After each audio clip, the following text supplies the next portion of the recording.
നഷ്ടപ്പെട്ട നീലാംബരി. മാധവിക്കുട്ടി. 33 വർഷങ്ങൾക്ക് ശേഷം നഷ്ടപ്പെട്ടതെന്തോ തേടിക്കൊണ്ട് മധുരയിൽ വന്നെത്തിയതായിരുന്നു ശസ്ത്രക്രിയാ വിദഗ്ധയായ ഡോക്ടർ സുഭദ്രാദേവി. എന്താണ് നിങ്ങൾക്ക് നഷ്ടപ്പെട്ടതെന്ന് വല്ലവരും ചോദിച്ചിരുന്നുവെങ്കിൽ ആ ചോദ്യത്തിന് തൃപ്തികരമായ ഒരു മറുപടി പറയാൻ സുഭദ്രയ്ക്ക് കഴിയുമായിരുന്നില്ല.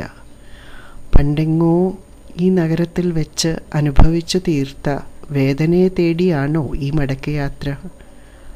ആ വേദനയുടെ മാധുര്യം അന്വേഷിച്ച് മാത്രമല്ലേ ഒഴിവുകഴിവുകൾ പറഞ്ഞ് രോഗികളെയും ആശുപത്രി അധികൃതരെയും സമാശ്വാസിപ്പിച്ച് താൻ ഡ്രൈവറെയും കൂടി ഒഴിവാക്കി കാറിൽ ഈ ദീർഘയാത്ര മുതിർന്നത്? ശസ്ത്രക്രിയ കഴിഞ്ഞ് നീക്കപ്പെട്ട ഒരവയവത്തെ തേടി രോഗി ആശുപത്രിയിലേക്ക് മടങ്ങാറുണ്ടോ? ഒരിക്കലുമില്ല. ഈ യാത്ര തൻ്റെ അവിവേകമാണ് വെളിപ്പെടുത്തുന്നത്, സുഭദ്ര തന്നോട് തന്നെ പറഞ്ഞു. മധുര വിട്ട് മദ്രാസിൽ പഠിച്ചിരുന്നപ്പോഴും പിന്നീട് ഭർത്താവൊന്നിച്ച് കോഴിക്കോട് ജീവിച്ചപ്പോഴും മധുരയെന്ന നഗരം ഒളിമങ്ങിയ ഒരു കിനാവെന്ന പോലെ സുഭദ്രയിൽ തങ്ങി നിന്നു. മുല്ലയും പിച്ചകവും ജമന്തിയും കാട്ടുതുളസിയും മണക്കുന്ന തെരുവുകളും കോടിമണക്കുന്ന ജൗളിക്കടകളും മീനാക്ഷി ക്ഷേത്രത്തിൻ്റെ തണുത്ത മിനുത്ത അകങ്ങളും തിലഹോമത്തിൻ്റെ തിരികളും സന്ധ്യയ്ക്ക് തൻ്റെ ഗുരുനാഥൻ ആലപിച്ച നീലാംബരിയും സുഭദ്രയുടെ അകത്ത് ചിരഞ്ജീവികളായി വാണു. ആ സ്മരണകളെ കുളത്തിൽ നിന്ന് ചണ്ടി കളയെന്നോണം പറിച്ചു നീക്കുവാൻ അവളുടെ ഭർത്താവ് പലപ്പോഴും ശ്രമിച്ചു.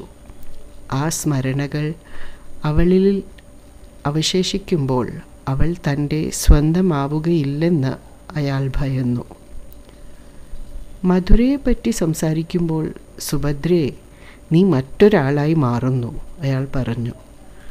തന്നെ സംഗീതം അഭ്യസിപ്പിച്ച ബ്രാഹ്മണ യുവാവിനെ പറ്റി സുഭദ്ര അപൂർവമായി മാത്രം സംസാരിച്ചു. എന്നിട്ടും ആ ഗുരുശിഷ്യ ബന്ധത്തിൻ്റെ കറുത്ത നിഴൽ അവളുടെയും ഭർത്താവിൻ്റെയും നടുവിൽ വീണുകിടന്നു. സത്യം പറയൂ, നീ മറ്റു വല്ലവരുടെയും കാമുകിയായിരുന്നോ? ഭർത്താവ് ചോദിച്ചു. വിവാഹിതയാവുന്നതുവരെ ഞാൻ കന്യകയായിരുന്നു, അവൾ പറഞ്ഞു. അഭിമാനത്തോടെയല്ല അവൾ ആ യാഥാർത്ഥ്യം വെളിപ്പെടുത്തിയത്. കന്യകാത്വം നഷ്ടപ്പെടാഞ്ഞത് ഒരു ദൗർഭാഗ്യമായി താൻ കരുതുന്നു എന്ന ധ്വനി അവളുടെ സ്വരത്തിലുണ്ടായിരുന്നു. ഭർത്താവ് ദുഃഖിതനായി. ഡോക്ടർ സുഭദ്രാദേവിയും അവരുടെ ഭർത്താവായ ചന്ദ്രശേഖര മേനോനും ആദർശ ദമ്പതികളാണെന്ന് മിത്രങ്ങളും പരിചിതരും പരസ്യമായി പ്രഖ്യാപിച്ചപ്പോൾ സുഭദ്ര ആ പ്രഖ്യാപനത്തെ എതിർത്തില്ല. ആ പ്രഖ്യാപനത്തിൽ സന്തുഷ്ടി കണ്ടെത്തിയതുമില്ല. ഹൃദയത്തിൻ്റെ ഒരജ്ഞാത കോണിൽ അനുഭവപ്പെട്ട മരവിപ്പോടെ അവൾ ഭർത്താവുമായി ഇണചേർന്നു. വിമുഖത വെളിപ്പെടുത്താതെ തന്നെ ഒരു സവർണ ഹിന്ദു സ്ത്രീയുടെ ഗാർഹിക കടമകൾ രാവും പകലും നിറവേറ്റി. എന്നിട്ടും ഭർത്താവ് പരാതിപ്പെട്ടു. നീ 100% ആത്മാർത്ഥത പുലർത്തുന്നത് നിന്റെ രോഗികളോട് മാത്രമാണ്. ചികിത്സകനും ചികിത്സിക്കപ്പെട്ടവനും തമ്മിലുള്ള ബന്ധം മാത്രമേ നിനക്ക് മനസ്സിലാവുകയുള്ളൂ. എനിക്ക് നിന്റെ രോഗികളോട് കലശലായ അസൂയ തോന്നുന്നു. ആ വാക്കുകൾ അവളെ ഭയചകിതയാക്കി. ഭാര്യ എന്ന നിലയിൽ താൻ പരാജയപ്പെട്ടുവോ? സ്ത്രീ എന്ന നിലയിൽ താൻ അപൂർണയാണോ? തൻ്റെ സിരകൾക്ക് ചൂട് പകരുവാൻ ഭർത്താവിന് കഴിഞ്ഞിട്ടില്ല, സുഭദ്ര ചിന്തിച്ചു. ശാസ്ത്രികൾ കുളിക്കാറുള്ള ക്ഷേത്രക്കുളത്തിൽ അദ്ദേഹത്തിൻ്റെ ജ്യേഷ്ഠത്തിയുടെ മകളും തൻ്റെ സതീർത്ഥയുമായ ജ്ഞാനാമ്പാളുടെ കൂടെ നീന്തുവാൻ ഇറങ്ങിയതും വെള്ളം കുടിച്ച് മുങ്ങിത്താഴ്ന്നതും അവൾ വീണ്ടും ഓർത്തു. ജ്ഞാനത്തിൻ്റെ നിലവിളി കേട്ട് അദ്ദേഹം നീന്തി വന്നു തന്നെ പൊക്കിയെടുത്ത് രക്ഷപ്പെടുത്തിയതും അവൾ ഓർമ്മിച്ചു. തന്നെ മാറോടണച്ച് അദ്ദേഹം നീന്തിയപ്പോൾ തൻ്റെ ശരീരം നീർച്ചുഴികളുള്ള സമുദ്രം പോലെയായി. ഊഞ്ഞാലിൽ ഇരുന്നു കൊണ്ട് പെട്ടെന്ന് താഴ്ന്നുന്നത് പോലെ ഒരു തോന്നൽ അടിവയറ്റിൽ അനുഭവപ്പെട്ടു. അതായിരുന്നു കാമത്തിൻ്റെ ആദ്യത്തെ ആക്രമണം. പൂണൂൽ ഒട്ടിക്കിടക്കുന്ന ആ മാർവിടത്തിൻ്റെ സ്പർശം വീണ്ടും ഏൽക്കുവാൻ താൻ എത്ര തവണ ആഗ്രഹിച്ചു. വിയർപ്പിൽ നനഞ്ഞ സിന്ദൂരപ്പൊട്ടും ആ കഴുത്തിലണിഞ്ഞ ഒറ്റ രുദ്രാക്ഷവും അവളുടെ കിനാവുകളിൽ പ്രവേശിച്ചു. വിവാഹിതയായിട്ടും ആ സിന്ദൂരപ്പൊട്ട് സ്മരണയിൽ നിന്നോ സ്വപ്നങ്ങളിൽ നിന്നോ മാഞ്ഞുപോയില്ല. മധുരയിലെ നേത്രരോഗ വിദഗ്ധനായിരുന്നു സുഭദ്രയുടെ അച്ഛൻ. തൻ്റെ കൂട്ടുകാരികൾ ഒരു രാമാനുജ ശാസ്ത്രികളുടെ മഠത്തിൽ പോയി സംഗീതം പഠിക്കുന്നു എന്ന് പറഞ്ഞപ്പോൾ സുഭദ്രയ്ക്കും ആ ക്ലാസ്സിൽ ചേരുവാൻ അദ്ദേഹം അനുവാദം നൽകി. തൻ്റെ ഏറ്റവും പ്രിയപ്പെട്ട സ്നേഹിത ജ്ഞാനത്തിൻ്റെ അമ്മാമനാണ് ശാസ്ത്രികൾ എന്ന് സുഭദ്ര പറഞ്ഞപ്പോൾ അച്ഛന് അവളെ വൈകുന്നേരം മഠത്തിലേക്ക് അയക്കുവാൻ യാതൊരു വൈമനസ്യവും തോന്നിയില്ല. ജ്ഞാനത്തിൻ്റെ ഒന്നിച്ച് പോവുക, ജ്ഞാനത്തിൻ്റെ ഒന്നിച്ച് വീട്ടിലേക്ക് മടങ്ങുക, അത്രമാത്രം. ജ്ഞാനം കോലാടിൻ്റെ മുഖച്ഛായുള്ള ഒരു പെൺകുട്ടിയായിരുന്നു. അവസരം കിട്ടുമ്പോഴെല്ലാം അവൾ സുഭദ്രയെ തടിച്ചി എന്ന് വിളിക്കുകയും പരിഹസിക്കുകയും ചെയ്തു. സുഭദ്ര ധരിച്ച വസ്ത്രങ്ങളുടെ കടുത്ത നിറങ്ങൾ അവളുടെ ഇരുണ്ട ശരീരത്തിന് ചേരുകയില്ല എന്നും ജ്ഞാനം സദാസമയം ആവർത്തിച്ചു പറഞ്ഞു. സുഭദ്രയുടെ കനത്ത മുടി അസുരമുടിയാണെന്നും ജ്ഞാനം അഭിപ്രായപ്പെട്ടു. ജ്ഞാനത്തിൻ്റെ അഭിപ്രായങ്ങൾ സുഭദ്രയിൽ ഒരു അപകർഷതാബോധം വളർത്തി. താൻ ഉന്നത കുലജാതയാണെന്ന വസ്തുത ജ്ഞാനം നിരന്തരം സ്നേഹിതയെ ഓർമ്മിപ്പിച്ചു. നീ മീനും ഇറച്ചിയും തിന്നുന്നവളല്ലേ, നിനക്ക് സംഗീതത്തിൽ നൈപുണ്യം നേടുവാൻ ഒരിക്കലും കഴിയുകയില്ല. ഇറച്ചി തിന്നുന്ന വായ കീർത്തനങ്ങൾക്ക് വഴങ്ങുകയില്ല, ജ്ഞാനം പറഞ്ഞു. ആ പ്രസ്താവനയ്ക്ക് ശേഷം സുഭദ്ര സസ്യബുക്കായി മാറി.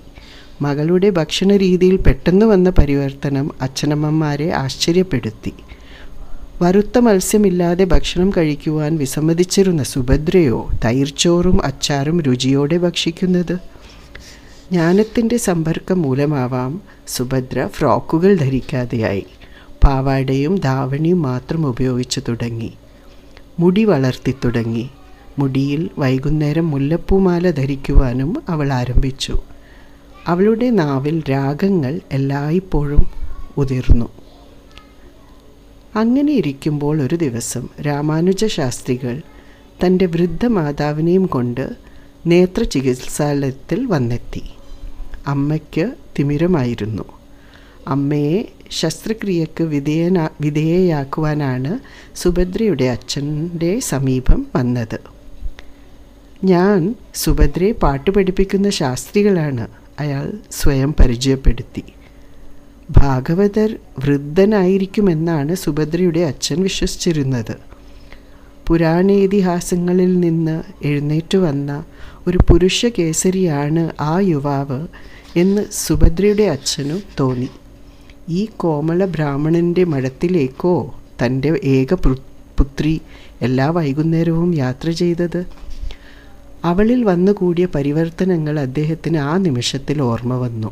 വാശി പിടിച്ച് മൂക്കുകുത്തിച്ചത്, വൈകുന്നേരം പൂമാലകൾ ചൂടിയത്, പുതിയ വസ്ത്രധാരണ രീതി, സസ്യഭോജനത്തിലുള്ള താൽപ്പര്യം, ഇവ ഓരോന്നും മകൾ ഗുരുനാഥനെ പ്രേമിച്ചുവെന്നതിൻ്റെ തെളിവായി അച്ഛന് തോന്നി. എങ്ങനെ ആകർഷിക്കപ്പെടാതിരിക്കും? 16 വയസ്സ് മാത്രം പ്രായമുള്ള ആ നിഷ്കളങ്ക ബാലിക ഗുരുനാഥൻ്റെ ആജ്ഞാനുവർത്തിയായി മാറിയിരിക്കാം. അയാൾ അവളെ വശീകരിച്ചിരിക്കാം. അച്ഛൻ പറഞ്ഞു, നാളെ മുതൽ സുഭദ്ര പാട്ടിനു വരില്ല.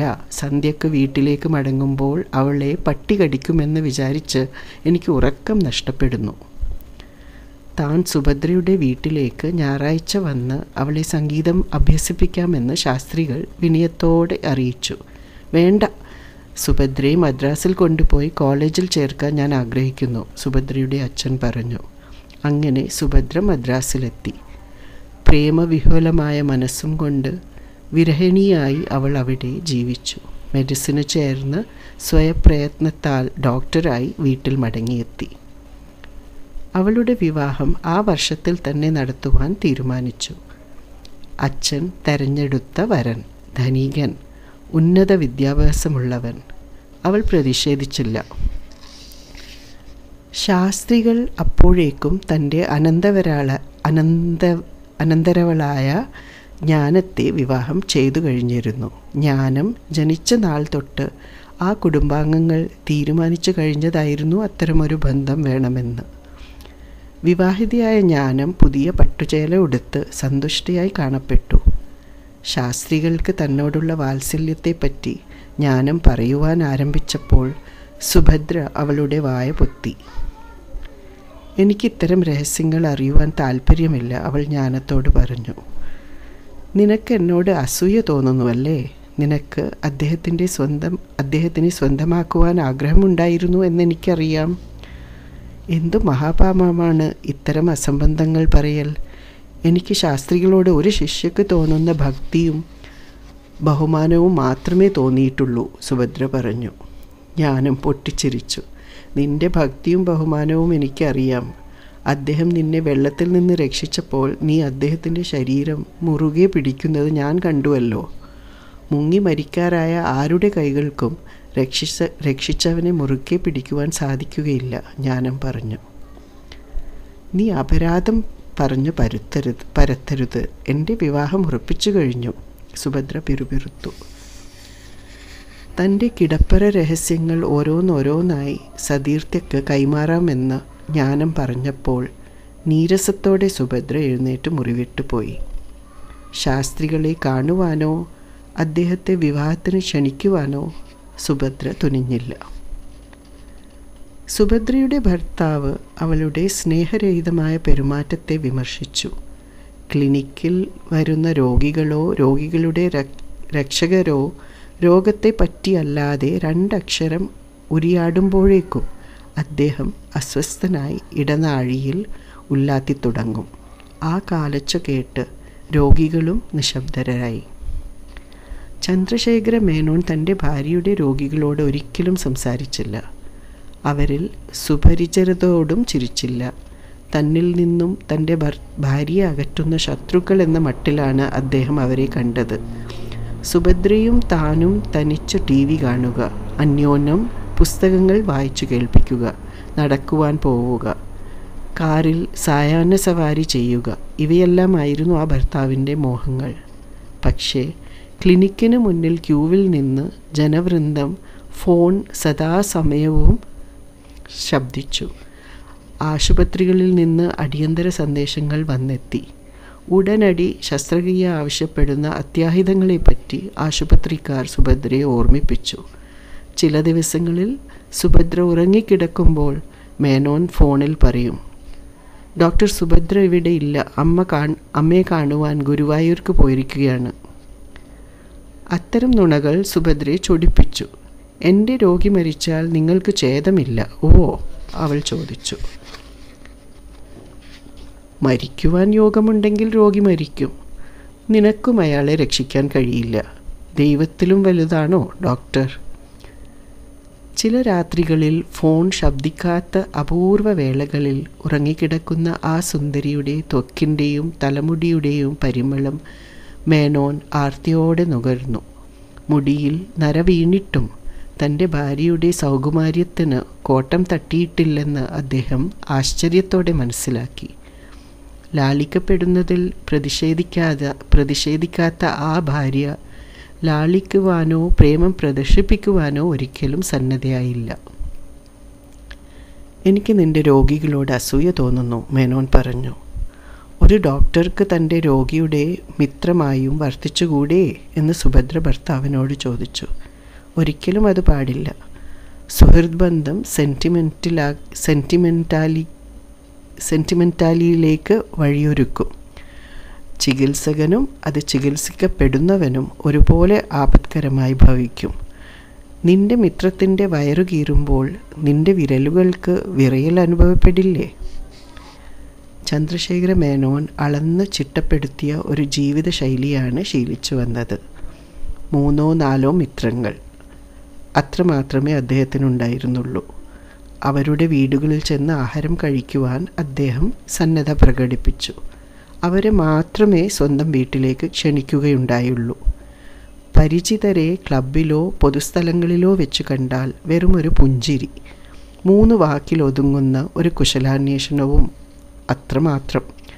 അപരിചിതരുടെ മുന്നിൽ ചന്ദ്രശേഖര മേനോൻ്റെ മുഖം പൂട്ടിയിട്ട കവാടമായി മാറി.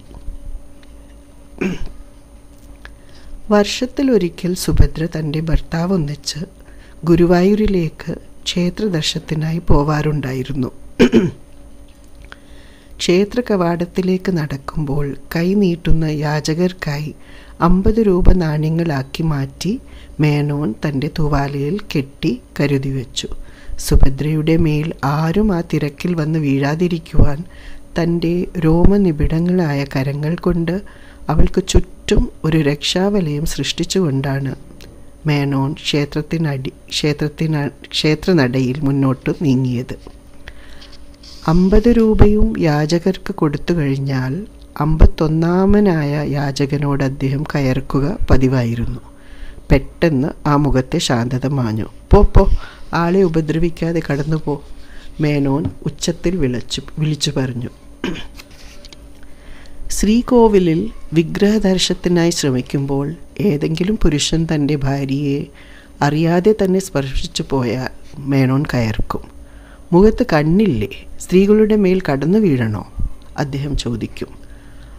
6 അടിയിലധികം ഉയരമുള്ള ഒരു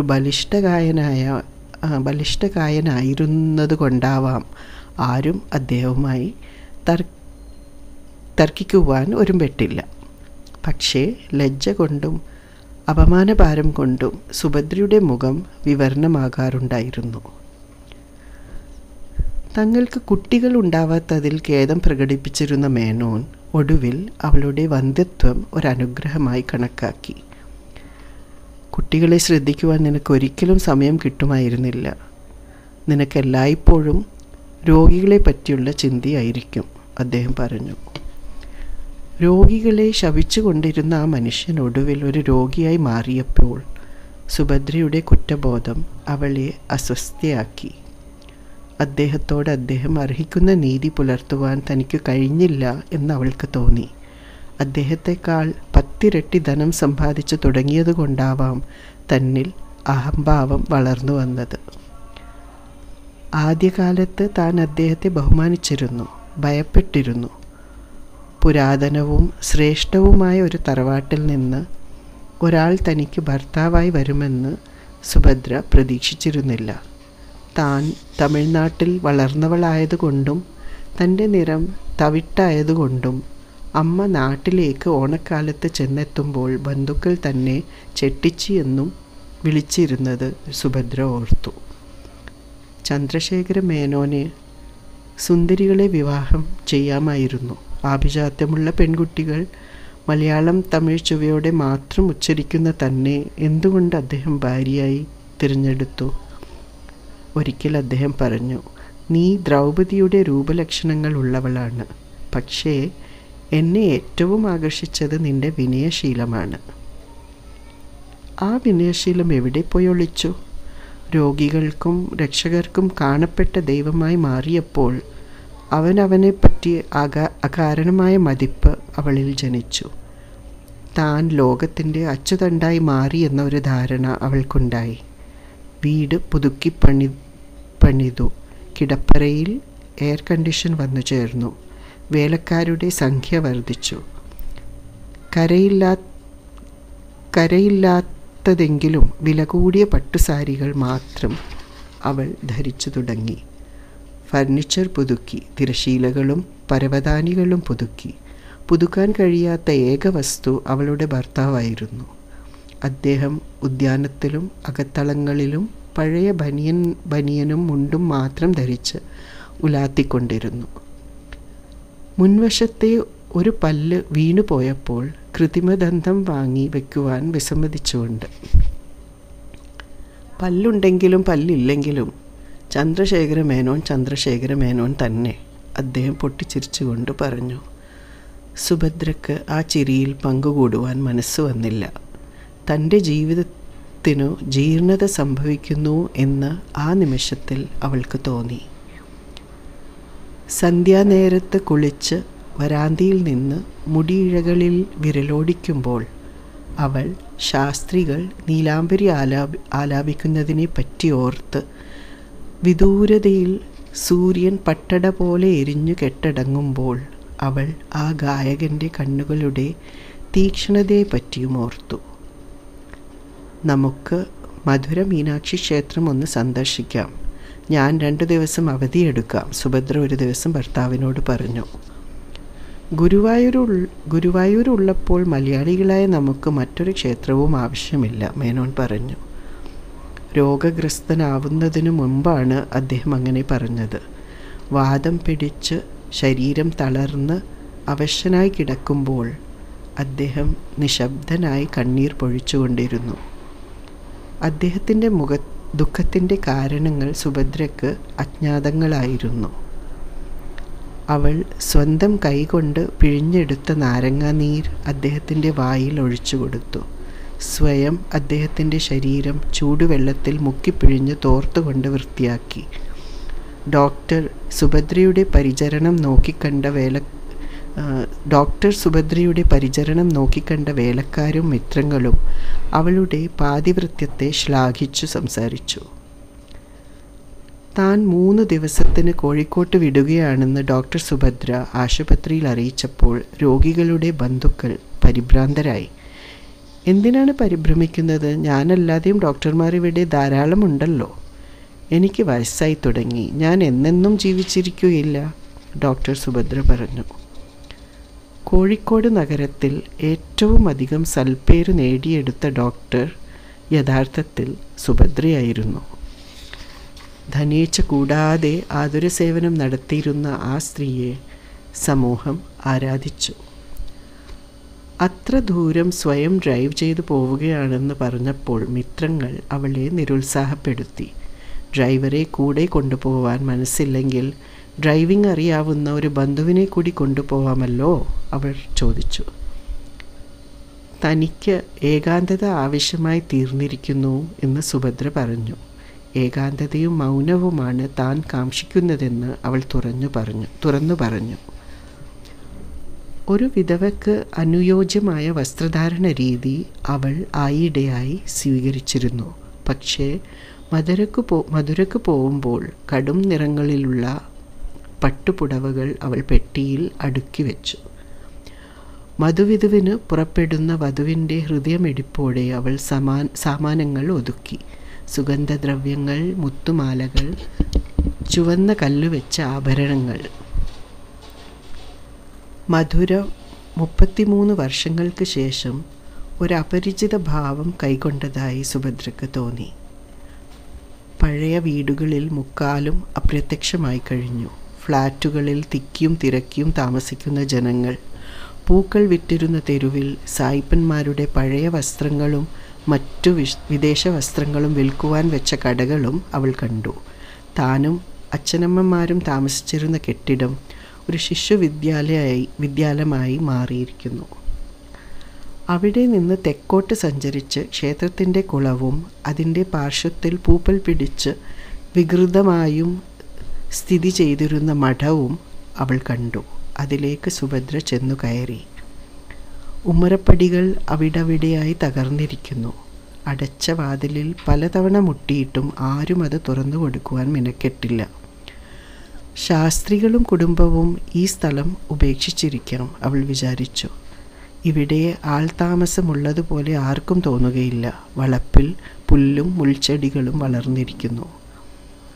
അവൾ മടങ്ങുവാൻ വേണ്ടി പടികൾ ഇറങ്ങിയപ്പോൾ ഗേറ്റ് തുറന്ന് ഒരു വൃദ്ധരൂപം അവളുടെ അടുത്തേക്ക് വന്നു. അത് ജ്ഞാനാമ്പാളായിരുന്നു. ഏകദേശം 50 വയസ്സായി കാണും ആ സ്ത്രീക്ക്. പക്ഷേ കാഴ്ചയിൽ 70 എന്ന് തോന്നിക്കുന്ന വൈകല്യങ്ങൾ സുഭദ്ര ജ്ഞാനത്തിൻ്റെ ആകൃതിയിൽ കണ്ടു. അവൾ അമ്പരുന്നു. എന്തു പറ്റി ജ്ഞാനത്തിന്? മുടി കൊഴിഞ്ഞ് കഷണ്ടി കയറിയ തലയും ഞരമ്പുകൾ മുഴിച്ചു നിൽക്കുന്ന കരങ്ങളും ഒട്ടിയ കവിളുകളും വക്കുകൾ പൊട്ടിയ പല്ലുകളും എല്ലാം ആ സ്ത്രീയെ ഒരു ബീഭത്സ രൂപമാക്കി മാറ്റിയിരുന്നു. നരച്ച ചേല ധരിച്ച ഒരു അസ്ഥിക്കൂടം. ആര്? ജ്ഞാനം ചോദിച്ചു. എന്നെ മനസ്സിലായില്ലേ? ഞാൻ സുഭദ്രയാണ്, നിന്റെ ഒപ്പം ശാസ്ത്രികളിൽ നിന്ന് പാട്ട് പഠിക്കാൻ വന്നിരുന്നവൾ, സുഭദ്ര പറഞ്ഞു. സുഭദ്രയോ? ജ്ഞാനം ചോദിച്ചു. അതെ. ശാസ്ത്രികൾ എവിടെ? മധുരയിൽ വന്നപ്പോൾ നിങ്ങൾ രണ്ടുപേരെയും കാണാമെന്ന് കരുതി. 33 വർഷങ്ങൾ കഴിഞ്ഞ് മധുര കാണുകയാണ്. മീനാക്ഷി ക്ഷേത്രത്തിൽ പോയി ദർശനം നടത്തിയോ? ജ്ഞാനം ചോദിച്ചു. ഇല്ല, വരുന്ന വഴിയാണ്. നിന്നെയും ശാസ്ത്രികളെയും കണ്ട് പിന്നീട് ഹോട്ടലിൽ പോയി കുളിച്ച് ദർശനം നടത്താമെന്ന് ഞാൻ തീരുമാനിച്ചു, സുഭദ്ര പറഞ്ഞു. നിന്റെ വരവ് വൈകിപ്പോയി. ശാസ്ത്രികൾ മരിച്ചുപോയി. ടൈഫോയിഡ് ആയിരുന്നു. മരിച്ചിട്ട് ഏതാണ്ട് 1 വർഷം കഴിഞ്ഞിരിക്കുന്നു, ജ്ഞാനം പറഞ്ഞു. ഞാൻ വർത്തമാനക്കടലാസിൽ കണ്ടില്ലല്ലോ, സുഭദ്ര അത്ഭുതം പ്രകടിപ്പിച്ചു.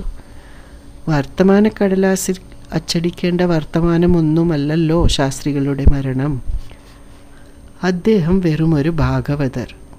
പേരോ പണമോ സമ്പാദിക്കുവാൻ ഭാഗ്യമുണ്ടായില്ല. അരിഷ്ടിച്ചു ജീവിച്ചു, അരിഷ്ടിച്ചു മരിച്ചു. കുട്ടികളില്ലാത്തതിനെപ്പറ്റി പരാതിപ്പെടുമ്പോൾ അദ്ദേഹം പറഞ്ഞു, എല്ലാ ശിഷ്യരും എനിക്ക് കുട്ടികൾ തന്നെ. ഏത് ആപൽഘട്ടത്തിലും അവർ നമ്മെ സഹായിക്കുമെന്ന്. എന്നിട്ടെന്തുണ്ടായി? പഴയ ശിഷ്യർക്കൊക്കെയും കത്തുകൾ എഴുതി തപാലിലിട്ടു. ആരും മറുപടി അയച്ചില്ല. ആരും പണം അയക്കാൻ മിനക്കെട്ടില്ല. ചികിത്സയ്ക്ക് കൂടി പണം തികഞ്ഞില്ല, ജ്ഞാനം ഇടറിയ സ്വരത്തിൽ പറഞ്ഞു. സുഭദ്ര ജ്ഞാനത്തിനെ ആശ്ലേഷിച്ചു. അവരുടെ ജാക്കറ്റിൻ്റെ വിയർപ്പ് മണം അവൾക്ക് അസഹ്യമായി തോന്നി. ദിവസങ്ങളോളം കുളിക്കാത്തവരുടെ ശരീരഗന്ധമായിരുന്നു ജ്ഞാനത്തിൻ്റെ ഗന്ധം. സുഭദ്രയുടെ ഉള്ളിൽ കൊടുങ്കാറ്റുകൾ ഉയരുകയായിരുന്നു. കഴിയുന്നതും വേഗം ഹോട്ടൽ മുറിയിലെത്തി ഉറക്കെ കരഞ്ഞ് ആ കരച്ചിലിൽ ആശ്വാസം തേടണമെന്ന് അവൾക്ക് തോന്നി. ഞാൻ എന്ത് സഹായമാണ് ചെയ്തു തരേണ്ടത്? അവൾ ജ്ഞാനത്തിനോട് ചോദിച്ചു. ഇനി എന്ത് സഹായമാണ് എനിക്കാവശ്യം? ഒന്നും വേണ്ട. ഞാൻ അദ്ദേഹവുമായി ആദ്യം കലഹിച്ചത് സുഭദ്ര കാരണമായിരുന്നു. സുഭദ്രക്ക് മാത്രമേ ധ്യായാമി പഠിപ്പിച്ചു കൊടുത്തിട്ടുള്ളൂ എന്ന് അദ്ദേഹം ഒരിക്കൽ പറഞ്ഞു. അത് സ്വാഭാവികമായും എന്നെ ക്ഷുഭിതയാക്കി. എന്നെയും ആ മഹേശസ്തുതി പഠിപ്പിക്കണമെന്ന് ഞാൻ അപേക്ഷിച്ചു. നിനക്കത് പഠിക്കുവാനുള്ള പക്വതയില്ല എന്ന് അദ്ദേഹം പറഞ്ഞു. അതേ സുഭദ്ര, നീ എൻ്റെ വിവാഹത്തിൻ്റെ ആദ്യഘട്ടത്തിൽ വെറുമൊരു ശത്രുവായി മാറി. സുഭദ്ര ജ്ഞാനത്തിൻ്റെ കൈകൾ തൻ്റെ ശരീരത്തിൽ നിന്ന് ധൃതിയിൽ മാറ്റി ഗേറ്റിന് നേർക്ക് നടന്നു. നീ തെറ്റിദ്ധരിച്ചു. ഒരിക്കലും ശാസ്ത്രികൾ എന്നോട് പക്ഷഭേദം കാണിച്ചിട്ടില്ല, അവൾ പറഞ്ഞു. ഗേറ്റ് അടച്ചു പോകുമ്പോൾ സുഭദ്ര തിരിഞ്ഞു നോക്കി. യാതൊരു ഭാവഭേദവും കൂടാതെ ഉമ്മരപ്പടിമേൽ ജ്ഞാനം ഒരു പ്രതിമ കണക്കെ നിലകൊണ്ടു. ആ സ്ത്രീയുടെ വിദ്വേഷത്തിൻ്റെ അലകൾ കാറ്റിലൂടെ സഞ്ചരിച്ചു തന്നെ സ്പർശിക്കുമെന്ന് സുഭദ്ര ഭയന്നു. ആ ഭയം നിമിത്തം അവൾ കാറിൽ കയറിയിരുന്ന് തിരിഞ്ഞു നോക്കാതെയും യാത്ര ചോദിക്കാതെയും ഹോട്ടലിലേക്ക് തിരിച്ചു. കുളി കഴിഞ്ഞ് പുതിയ വസ്ത്രങ്ങൾ അണിഞ്ഞ് സുഭദ്ര മധുര മീനാക്ഷി ക്ഷേത്രത്തിലേക്ക് പോയി. പിറ്റേ ദിവസം തന്നെ മധുര വിട്ട് മറ്റെവിടെയെങ്കിലും പോകണമെന്ന് അവൾക്ക് തോന്നി. തനിക്ക് സ്വപ്നം കാണുവാനുള്ള കഴിവും ഇന്നോടെ നഷ്ടപ്പെട്ടുവല്ലോ. ഒരിക്കലെങ്കിലും അദ്ദേഹം നീലാംബരി ആലപിക്കുന്നത് കേൾക്കുവാൻ താൻ എത്ര കാലമായി ആഗ്രഹിക്കുന്നു. സൂര്യൻ ഒരു പട്ടട പോലെ പടിഞ്ഞാറു കെട്ടടങ്ങുമ്പോൾ കർണാമൃതമായി ഉയരുന്ന നീലാംബരി. സുഭദ്ര കണ്ണുകൾ തുടച്ചു. ഇനി എന്തിനു വേണ്ടി താൻ ജീവിക്കണം? ഇതുവരെ പ്രതീക്ഷയിൽ ജീവിച്ചു. ഇനി അങ്ങോട്ടോ?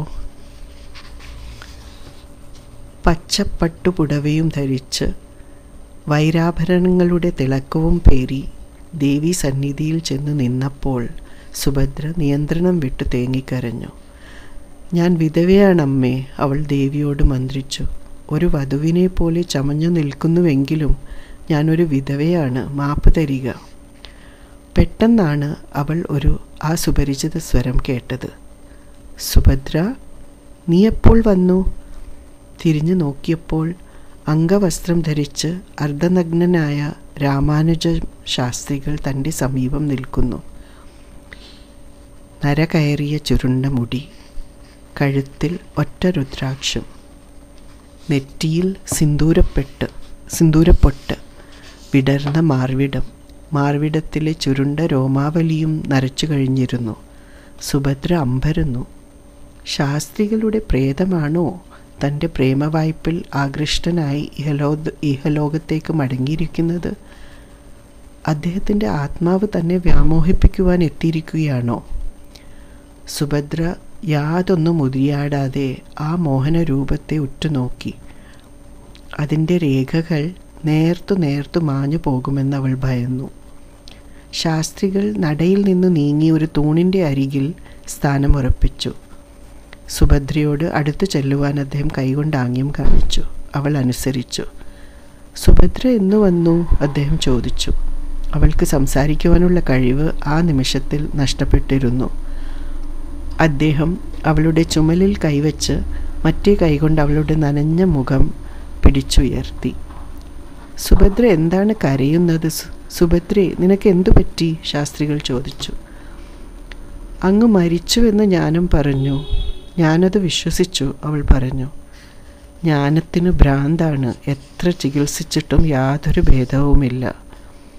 ബാംഗ്ലൂരിൽ കൊണ്ടുപോയി ഷോക്ക് ചികിത്സ കൂടി നടത്തിക്കഴിഞ്ഞു, ശാസ്ത്രികൾ പറഞ്ഞു. ഐ എം സോറി, സുഭദ്ര പറഞ്ഞു. യാതൊരു സുഖവും അനുഭവിക്കാൻ എനിക്ക് ഭാഗ്യമുണ്ടായില്ല. ഇന്നും കുട്ടികളെ പാട്ട് പഠിപ്പിക്കുന്നു. ഇന്നും അരപ്പട്ടിണിയിൽ കഴിയുന്നു. സുഭദ്രയോ സുഖമാണോ? ഭർത്താവും കുട്ടികളും സുഖമായിരിക്കുന്നോ? ശാസ്ത്രികൾ ചോദിച്ചു. ഭർത്താവ് മരിച്ചു. ഞാൻ പ്രസവിച്ചില്ല. രോഗികളെ ശുശ്രൂഷിച്ചുകൊണ്ട് ഏകാകിനിയായി ജീവിതം നയിക്കുന്നു, അവൾ പറഞ്ഞു. ക്ഷേത്രത്തിൽ അങ്ങുമിങ്ങും പ്രത്യക്ഷപ്പെട്ട ജനങ്ങൾ തന്നെയും ശാസ്ത്രികളെയും സംശയദൃഷ്ടികളോടെ നോക്കിക്കാണുന്നുവെന്ന് സുഭദ്രയ്ക്ക് തോന്നി. മറ്റു വല്ല സ്ഥലത്തും പോയി അദ്ദേഹത്തിൻ്റെ ഒപ്പം ഇരിക്കുവാൻ അവൾ ആശിച്ചു. 33 വർഷങ്ങൾ താൻ മനസ്സിൽ ഒളിപ്പിച്ചു വെച്ച വികാരങ്ങൾ അദ്ദേഹത്തെ അറിയിക്കുവാൻ അവൾ ആശിച്ചു. ഒരിക്കലെങ്കിലും തൻ്റെ സ്നേഹത്തെ നിർഭയം പ്രദർശിപ്പിക്കുവാൻ, ആ മാർവിടത്തിൽ മുഖം ചായ്ച്ചു കിടക്കുവാൻ. ഇല്ല സുഭദ്ര, ഞാൻ നിൻ്റെ ഹോട്ടലിലേക്ക് വരില്ല. നിൻ്റെ പേരിനെ കളങ്കപ്പെടുത്തുവാൻ ഞാൻ ഇച്ഛിക്കുന്നില്ല, ശാസ്ത്രികൾ പറഞ്ഞു.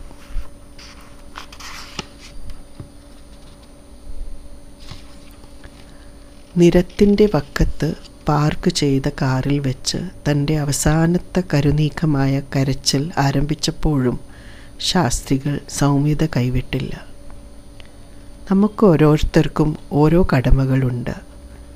അവ നിർവഹിക്കലാണ് ജീവിത ലക്ഷ്യം.